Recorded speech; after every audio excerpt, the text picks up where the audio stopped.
রিকশা কোন ভাষার শব্দ? জাপান। পেয়ারা কোন ভাষা থেকে আগত শব্দ? পর্তুগিজ। অর্থ অনুসারে শব্দ কত প্রকার? ৩ প্রকার। কলম শব্দটি কোন ভাষা থেকে গৃহীত? আরবি।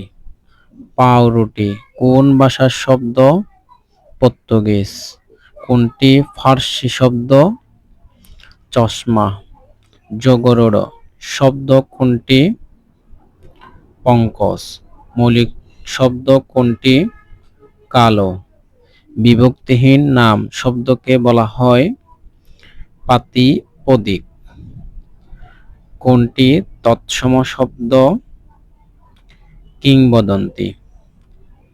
ইংরেজি শব্দ কোন ভাষা থেকে নেওয়া হয়েছে? পর্তুগিজ। কোনটি দেশি শব্দ?